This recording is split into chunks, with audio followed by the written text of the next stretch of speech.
Hello everyone! In this section, we will focus on adding semantic search functionality. By the end of this video, you will be able to switch between semantic and regular search methods. As mentioned in the introduction, this video is about implementing semantic search. To achieve this, we will convert text into dense vectors using an embedding model from Hugging Face. If you are unfamiliar with embeddings, be sure to check out video number 16 where I covered them in detail. For document retrieval, we will use KNN search to calculate similarity scores and fetch the documents most relevant to the query.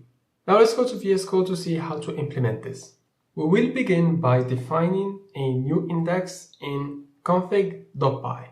Each document inserted into this index will include a new field called embedding. This field will contain the dense vector that we got after transforming the text by using the embedding model. That's all for config.py. Next, I will duplicate the index data.py script and rename it index data underscore embedding.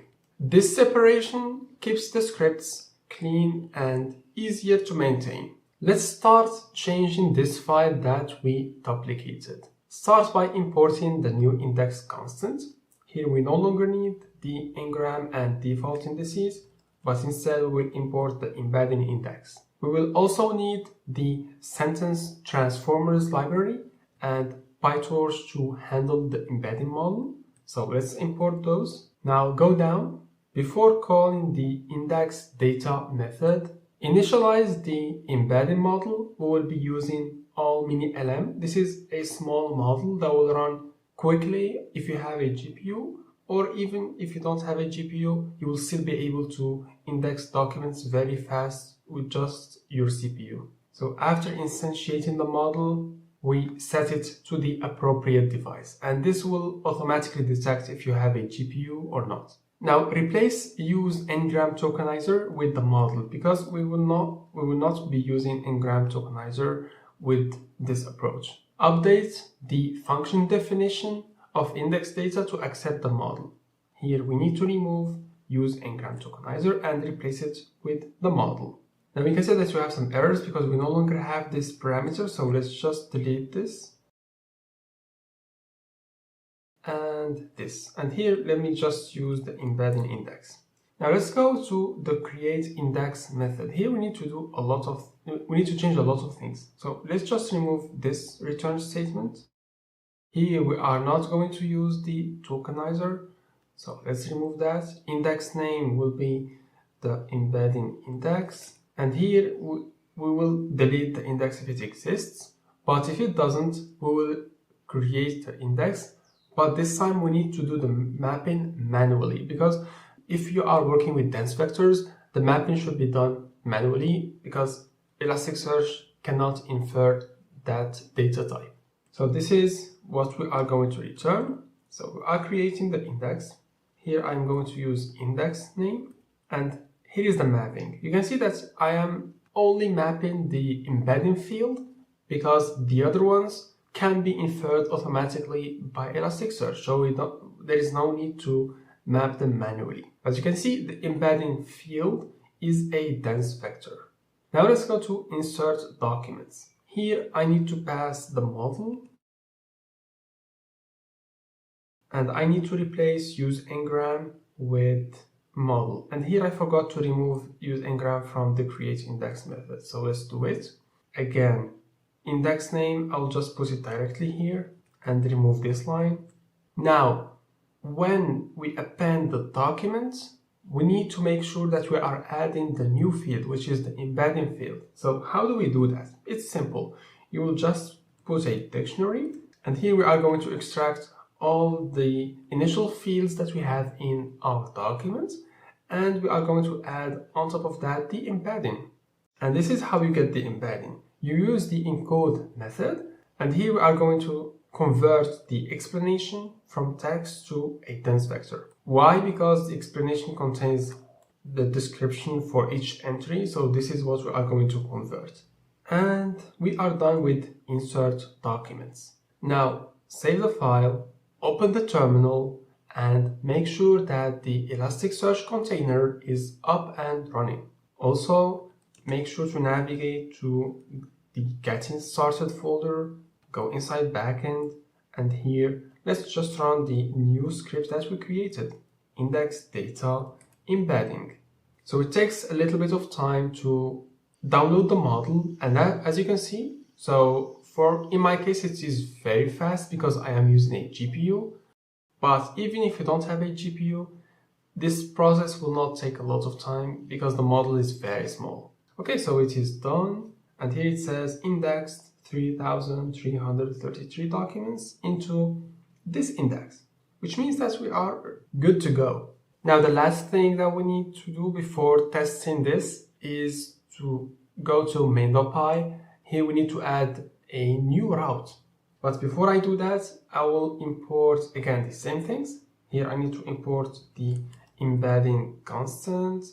Let's import torch and the transformers, the sentence transformers library. Let's also initialize our model because we will be using it. And we are doing this outside because when we are going to run the backend server, this is going to initialize immediately. Now we need to create a new endpoint. Let's call it semantic search. It should have the same parameters as the regular search method. So let me just copy them.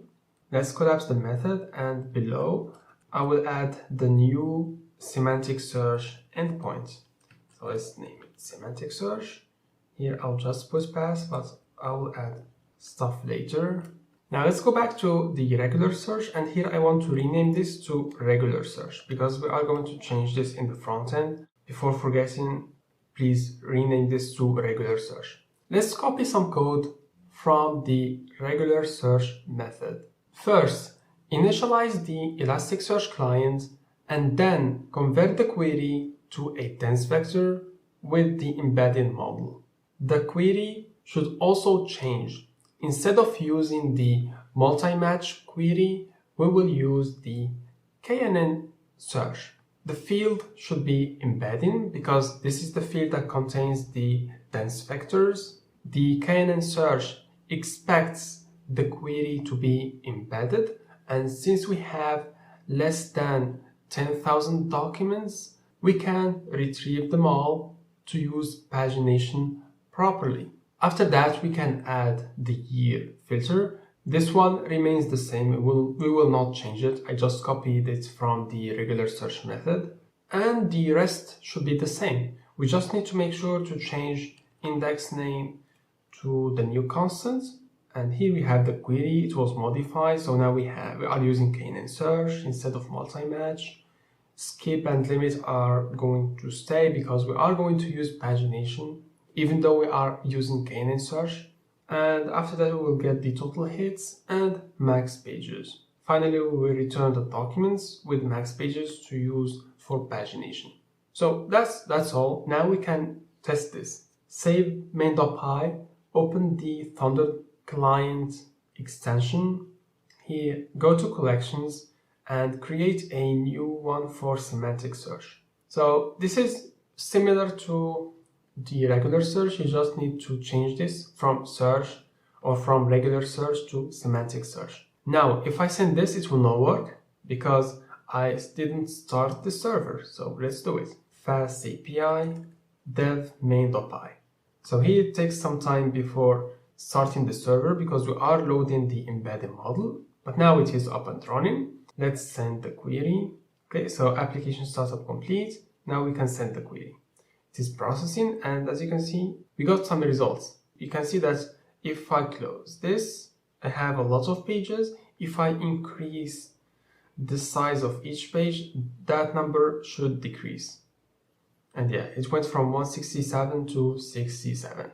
Great, so it is working. Semantic search is different than using regular search because you saw that in the previous videos, when we were using the standard tokenizer, we were getting some documents, but if we type a string or a token that doesn't exist in the inverted index, we will not get results. We solved this issue by using the Ingram tokenizer, which lets you implement the search as you type functionality. But all those techniques works with tokenizers. But here with the KNN search, we are using the embedding. Here you will not search if a token exists or not. You are just going to compute this score value and you are going to sort all your documents based on this value. So now if I close this, you can see that this is 0.84, but if I go to the second page,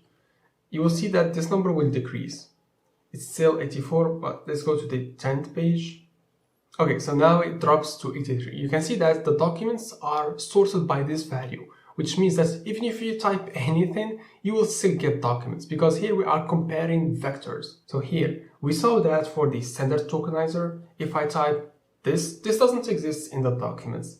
But if I send, I will still get documents. But you can see that the score is very low. This is the difference between using semantic search and regular search. Now, we tested this using the Thunder client extension, but let's not forget to go to the front end and run this in order to test it. The front end server is now up and running. Control click to open the website, and here let's start. You will see that I have added a new select box. Here by default it is using regular search, but I will change it to use semantic search instead. And now I can start typing, and as you can see here I typed Andromeda, and based on the description the embedding model was able to give us the closest documents to the query. And here you can see that we can still paginate through the results. We arrived at the end of this video, and we are getting closer to finishing this final project. I think I have one more video to work on, which will show you how to use ingest pipelines and ingest processors to transform your data before indexing it. Here I will be adding another file, another JSON file, where we will have this data but in raw format. It will contain HTML tags, and we will try to remove them by using the HTML strip processors. We are going to see how to implement this in the upcoming video, and it might be the last one. Please, before leaving this video, leave a like, subscribe to the channel. See you next time.